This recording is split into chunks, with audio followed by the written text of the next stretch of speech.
அருமையான தேவ ஜனமே, ஆண்டவர் பகையை சிலுவையில கொன்று விட்டாரு. நமக்கு எதிராய் வருகிற சத்துருக்களை ஆண்டவர் சிலுவையிலே கொன்று விட்டார்.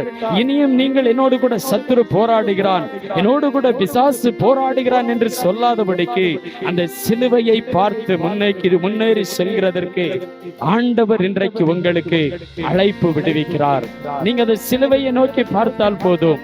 அதிகாலையில எழும்பி தேவனுடைய சமூகத்துல இந்த சிலுவையை குறித்த அறிக்கைகளை சொன்னால் போதும். எனக்காக ஆண்டவராகிய இயேசு கிறிஸ்து அடிக்கப்பட்டிருக்கிறார், எனக்காக இரத்தம் சிந்திருக்கிறார், என்னுடைய தகப்பன் எனக்காக ஜீவ பலியாய் சிலுவையிலே தன்னுடைய சரீரத்தை ஒப்பு கொடுத்தாயிற்று, இனி நான் பயப்படேன் என்று சொல்லி நீங்க அதிகாலையில எழும்பி அந்த அதிகாரத்தை பயன்படுத்தி பாருங்க. நிச்சயமாகவே அந்த ஆசீர்வாதம் உங்கள் வீட்டில தங்குங்க.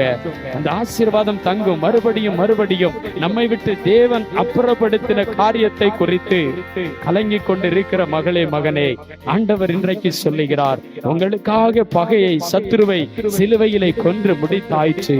உங்கள் பாவத்திற்காக, என் பாவத்திற்காக தன்னுடைய சரீரத்தை ஜீவ பலியாய் அவர் ஒப்பு கொடுத்தாயிற்று. பிதாவோடு கூட நம்முடைய சரீரத்தை அவர் இணைத்து விட்டார்.